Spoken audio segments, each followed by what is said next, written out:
शिव की शर्ट और उसके हाथ पर चाय गिरी हुई देखकर रति बहुत घबरा गई। उसने तुरंत उसका हाथ पकड़ा और हड़बड़ाते हुए बोली, I am so sorry Shiv, मैं अभी आपको कोलगेट लगा देती हूँ, उससे जलन कम हो जाएगी। इतना कहकर वो वहां से जाने लगी, पर तभी शिव ने उसकी कलाई पकड़ ली। रति के कदम रुक गए, पर पलटकर शिव की ओर देखने की उसकी हिम्मत नहीं हुई। शिव मुस्कुराते हुए आहिस्ता आहिस्ता उसके करीब आया और उसके कान के पास आकर धीरे से बोला, इतनी क्यों हड़बड़ा रही हो, जरा सा हाथ ही तो जला है। तुम्हारी मोहब्बत में मैं इतना सा दर्द तो सह ही सकता हूँ। रति ने तिरछी नजरों से उसकी ओर देखा और फिर नजरें झुकाकर आहिस्ता से बोली, मोहब्बत इंसान के दर्द की वजह नहीं बनती शिव बाबू, बल्कि उसके दर्द की दवा बनती है। शिव के चेहरे पर मुस्कुराहट आ गई। वो रति के सामने आया और बोला, तो बन जाओ मेरे दर्द की दवा। रति ने फिर से अपनी नजरें झुका ली और बोली, कोलगेट लेकर आती हूँ, पर मुझे हाथ में दर्द नहीं हो रहा है। शिव के इतना कहते ही रति ने नजरें उठाकर उसकी ओर देखा। वो जुबान से कुछ नहीं बोली, पर उसकी नजरें शिव से ये जानने की कोशिश कर रही थी कि उसे कहाँ दर्द हो रहा है। शिव ने उसका चेहरा देखा और पूछा, यही जानना चाहती हो ना कि कहाँ दर्द हो रहा है। उसके इतना पूछते ही रति ने तुरंत अपनी नजरें झुका ली। शिव ने उसकी झुकी हुई पलकों की ओर देखा और उसका हाथ पकड़ लिया। रति घबराकर इधर उधर देखने लगी, पर तभी शिव ने उसकी हथेली अपने दिल पर रखी और बोला, यहाँ। रति ने एक बार फिर से नजरें उठाकर उसकी ओर देखा तो शिव फिर से बोला, यहाँ दर्द हो रहा है, बन सकती हो मेरे दर्द की दवा। रति फिर से अपनी नजरें झुकाकर बोली, मुझे लगता है कि आपको किसी अच्छे डॉक्टर को दिखाना चाहिए, दिल के डॉक्टर को, क्योंकि मेरे पास आपके मर्ज की दवा नहीं है। यही बात मेरी आंखों में देखकर बोल दो, मैं यकीन कर लूंगा। शिव के इतना कहते ही रति ने उसकी ओर देखा, पर कुछ बोल नहीं पाए। शिव उसकी दोनों बाहों को पकड़कर उसे अपने करीब ले आया। क्या हुआ, बोलो ना, मैं इंतजार कर रहा हूँ।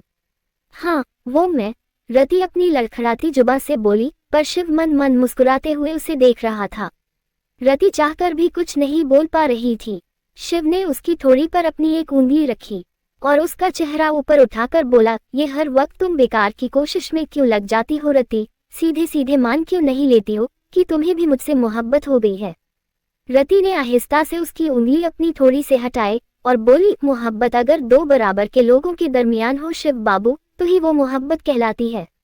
पर वही मोहब्बत अगर महलों के राजकुमार और एक मामूली लड़की के बीच हो जाए तो दुनिया उसे शक भरी नजरों से देखती है। उन्हें लगता है कि वो मामूली लड़की उस राजकुमार की दौलत पर मर मिटी है। और फिर एक दिन ऐसा भी आता है जब दुनिया इस बात का यकीन उस राजकुमार को भी दिला देती है, और फिर मोहब्बत नाम का खूबसूरत ख्वाब उस मामूली सी लड़की के लिए जिंदगी भर का दर्द बन जाता है। और ये दर्द उस दर्द से कई गुना ज्यादा होता है शिव, जो इस वक्त आपको हो रहा है। शिव एकटक उसे देखने लगा, पर कुछ बोला नहीं। तभी रति मुस्कुराते हुए बोली, आपकी सफेद रंग की शर्ट पर दाग लग गया है, वक्त रहते इसे साफ करना जरूरी है, क्योंकि सफेद रंग के कपड़ों पर लगे दाग कभी कभी उम्र भर नहीं जाते। इतना कहकर वो वहां से जाने लगी, पर तभी शिव बोला, पर मैं ये शर्ट जिंदगी भर नहीं धोना चाहता रति। रति के कदम रुक गए और उसने पलटकर शिव की ओर देखा तो शिव अपनी शर्ट की ओर देखकर बोला, सफेद रंग तो होता ही दाग लगने के लिए है रति, पर उसकी एक खासियत ये भी होती है कि वो जिस रंग के साथ मिल जाता है पूरी तरह उसका हो जाता है और उसकी रंगत और निखर जाती है। रति ने बिना कुछ कहे उसे नजरें उठाकर देखा और फिर वहां से चली गई। उसके जाते ही शिव के चेहरे पर मुस्कुराहट आ गई। उसने जैसे ही अपनी शर्ट की ओर देखा तभी गौरी वहां आकर बोली, शिव तुम्हारी चाय। शिव जैसे किसी नींद से जाग उठा। तभी गौरी अंदर आई, ये लो तुम्हारी चाय और जल्दी से रेडी होकर आ जाओ, लंच बस थोड़ी देर में रेडी हो जाएगा। शिव ने शर्ट की ओर देखकर गौरी से पूछा, गौरी क्या सच में रति से तुम्हारी कोई बात नहीं हुई? उसके इस सवाल ने गौरी से उसकी मुस्कुराहट छीन ली, पर वो खुद को संभाल कर मुस्कुराते हुए बोली, नहीं, अगर जानती शिव तो तुम्हारे बिना पूछे ही बता चुकी होती। शिव परेशान होकर उसे देखने लगा, पर गौरी वहां से चली गई। वो भागती हुई अपने कमरे में आई और बोली, I am sorry Shiv, I am really sorry. मैं तुमसे तुम्हारी जिंदगी का सबसे बड़ा सच छिपा रही हूँ, पर मेरे पास सच छिपाने के अलावा कोई और रास्ता नहीं है। तभी अरुण उसके कमरे में आकर बोले, गौरी बेटा, मुझे तुमसे कुछ बात करनी है। गौरी ने गुस्से में अपने हाथों की मुट्ठी बांध ली और पलटकर अरुण की ओर देखा। अरुण उसके पास आए और बोले, बेटा मैं जानता हूँ कि मैंने जो भी शर्तें शिव के सामने रखी है उसे जानकर तुम खुश नहीं हो और तुम्हें यही लग रहा होगा कि मैं बहुत गलत कर रहा हूँ। पर मैं जो भी कर रहा हूँ तुम्हारे और शिव के लिए ही कर रहा हूँ, क्योंकि रति मर चुकी है बेटा। तो एक मरी हुई लड़की के लिए मैं अपने दोस्त के बेटे को कैसे अपनी जिंदगी बर्बाद करने दूं? कैसे मैं अपनी बेटी को अपने भविष्य के साथ खेलने दूं? तो आपने ये सब इसलिए किया पापा? गौरी ने पूछा। अरुण मुस्कुरा दिए, हाँ बेटा, और क्या वजह हो सकती है?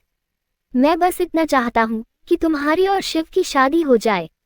एक बार तुम दोनों की शादी हो जाए तो शिव अपनी मरी हुई पत्नी की यादों से अपने आप बाहर आ जाएगा और मेरी बेटी को भी उसकी चाहत मिल जाएगी।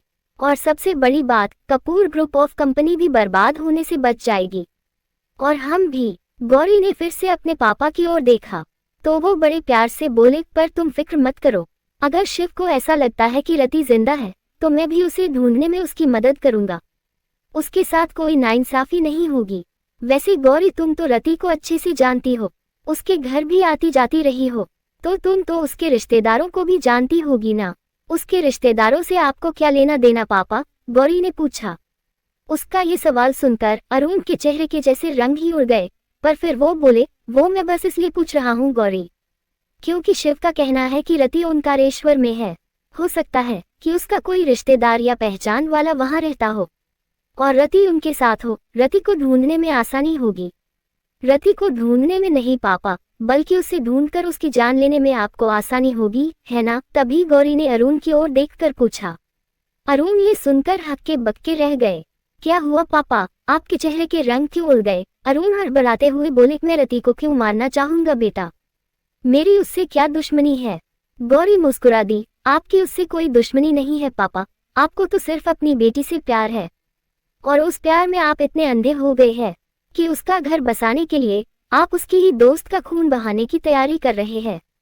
अभी थोड़ी देर पहले आपकी फोन पर जो भी बातें हुई है पापा, वो सब मैंने सुन ली है, इसलिए मुझसे झूठ मत बोलिएगा। मैं जान चुकी हूँ कि शिव झूठ नहीं बोल रहा। रति जिंदा है और ओंकारेश्वर में ही है और आपके आदमी उसे ढूंढ रहे हैं ताकि उसे खत्म कर सके। आप रति को मारकर उसके खून से उसके ही पति के हाथों मेरी मांग भरना चाहते हैं। ये उम्मीद नहीं थी मुझे आपसे पापा, बिल्कुल नहीं थी। इतना कहते हुए गौरी की आंखें भर आईं। तभी अरुण ने उसकी दोनों बाहें पकड़ी और बोले, तो मैं क्या गलत कर रहा हूँ? उस लड़की ने भी तो तुमसे तुम्हारा हक, तुमसे तुम्हारा प्यार, तुमसे तुम्हारी खुशी छीनी है, तो क्या गलत कर रहा हूँ मैं जो अपनी बेटी की खुशी के लिए एक मरी हुई लड़की को मार रहा हूँ? उसने अपने पापा से अपनी बाहें छुड़ाई और गुस्से में बोली, मैंने कभी सपने में भी नहीं सोचा था पापा कि आपकी सोच इतनी घटिया हो सकती है। आज तक मेरे लिए मेरे पापा मेरे हीरो थे, पर आज उन्होंने बड़े बड़े खलनायकों को भी पीछे छोड़ दिया है। एक बेबस लड़की जो शायद अपने पति की मौत के सदमे को सीने से लगाए जीने की कोशिश कर रही है, आप उसकी जान लेना चाहते हैं, और वो सिर्फ इसलिए क्योंकि उस लड़की के पति से आपकी बेटी प्यार करती है। नफरत हो रही है मुझे आपकी सोच से पापा, या फिर मैं ये कहूँ कि नफरत हो रही है मुझे आपसे। आपको पता है, मेरा दिल कह रहा है कि मैं अभी और इसी पल जाकर शिव को और उसके परिवार को ये सब बता दूं, पर सिर्फ ये सोचकर खामोश हूँ कि आप जैसे भी है मेरे पापा है और मेरी माँ के जाने के बाद आपने ही मुझे पाल पोस कर बड़ा किया है। बस इसलिए मैं आपको किसी के सामने शर्मिंदा नहीं होने दे सकती। पर हाँ, ये जरूर जानना चाहती हूँ कि ये जो कुछ भी आप कर रहे हैं उसकी असली वजह सच में वही है या फिर आपका कोई और सच भी है? गौरी के इस सवाल को सुनकर अरुण की घिघी बंद गई और वो कुछ बोल नहीं सके। गौरी उनके करीब आकर बोली, अगर आप ये सब मेरी खुशी के लिए कर रहे हैं पापा, तो मैं आपको साफ साफ शब्दों में बता देती हूँ, मैं शिव की मोहब्बत की लाश पर अपने सपनों का महल खड़ा कभी नहीं करूंगी। इतना कहकर वो वहां से जाने लगी। पर तभी अरुण बोले, अगर तुम शिव से शादी नहीं करोगी गौरी, तो मैं आज उसकी मदद नहीं करूंगा। गौरी के कदम रुक गए और उसने हैरानी से अपने पापा की ओर देखा। अरुण उसके पास आकर बोले, शिव को मेरे शेयर्स मैंने सिर्फ एक ही कीमत पर दिए हैं कि उसे तुमसे शादी करनी होगी। गौरी चिढ़कर बोली, पर मैं शिव से शादी नहीं करूंगी पापा। ठीक है, मत करो, पर शिव को बर्बाद होते और रति की लाश देखने के लिए तैयार रहो, क्योंकि बहुत मुश्किल से मेरे हाथ ये मौका आया है जहां शिव मेरी मुट्ठी में है। मेरी बेटी को खून के आंसू रुलाया है उसने और अब उसकी बारी है। अगर तुम उससे शादी नहीं करना चाहती तो कोई बात नहीं, मत करो और जाकर बता दो शिव को सब कुछ। पर वादा करता हूँ तुमसे, अगर उसे रति के जिंदा होने की बात पता चली तो उसके पास रति नहीं, उसकी लाश पहुंचेगी। कपूर ग्रुप ऑफ कंपनी के मैनेजिंग डायरेक्टर की कुर्सी पर अब या तो मेरा दामाद बैठेगा या फिर मैं खुद। ये क्या हो गया है आपको पापा, कैसी बातें कर रहे हैं आप? इतने क्यों बदल गए हैं आप? अधिराज अंकल आपके बचपन के दोस्त है और शिव उनका बेटा। उनके बुरे वक्त में आपको उनका साथ देना चाहिए, उनकी मजबूरी का फायदा नहीं उठाना चाहिए। अरुण के चेहरे पर तीखी सी मुस्कुराहट आ गई। बुरे वक्त में अपना साया भी इंसान का साथ छोड़ देता है बेटा, तो मैं तो फिर भी एक इंसान हूँ।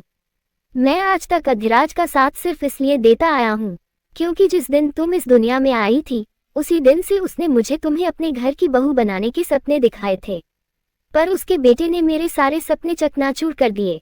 उस 2 कौड़ी की लड़की के लिए शिव ने मेरी बच्ची को ठुकरा दिया। सगाई की रात जो अपमान मेरा हुआ था उसे आज भी नहीं भुला हूँ मैं। उस रात अधिराज ने मेरा नहीं बल्कि अपने बेटे का साथ दिया था, तो आज मैं उसका साथ क्यों दूं, जबकि उसके खुद के बेटे शक्ति ने उसका साथ छोड़ दिया है।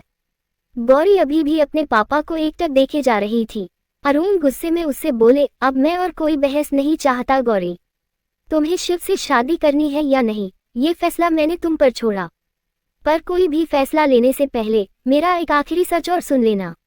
रति इस वक्त मेरे आदमियों की गिरफ्त में है। ये सुनते ही गौरी के जैसे होश ही उड़ गए। तभी अरुण बोले, हाँ गौरी, रति मेरे आदमियों को मिल चुकी है और इस वक्त वो मेरी कैद में है। अगर 15 दिन में तुम्हारी और शिव की शादी नहीं हुई तो 16वें दिन शिव को रति जरूर मिल जाएगी, पर जिंदा नहीं।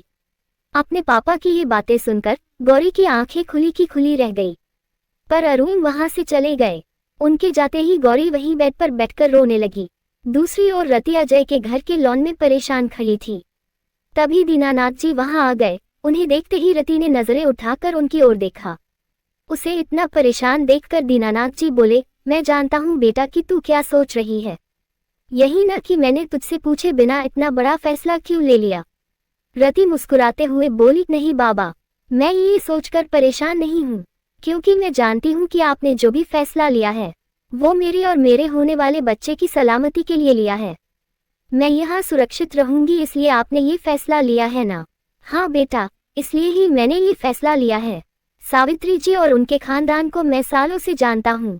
यहाँ तुझे कोई खतरा नहीं है, बहुत अच्छे लोग हैं, तुझे अपनी बेटी की तरह रखेंगे और सबसे बड़ी बात, यहाँ तेरी जिंदगी को कोई खतरा नहीं है।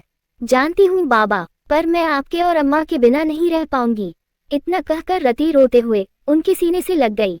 उनकी आंखों से भी आंसू बहने लगे। बिटिया, तेरी अम्मा और मेरे लिए भी तेरे बिना बहुत मुश्किल होगा, पर फिर ये सोचकर दिल को तसल्ली दे देंगे कि बेटियों तो होती ही पराई अमानत है। आज नहीं तो कल उन्हें विदा होकर अपने घर जाना ही होता है। पर बेटा तू चिंता मत कर, मैं और तेरी अम्मा यहाँ तुझसे मिलने आया करेंगे और फिर हम पास ही तो रहते हैं।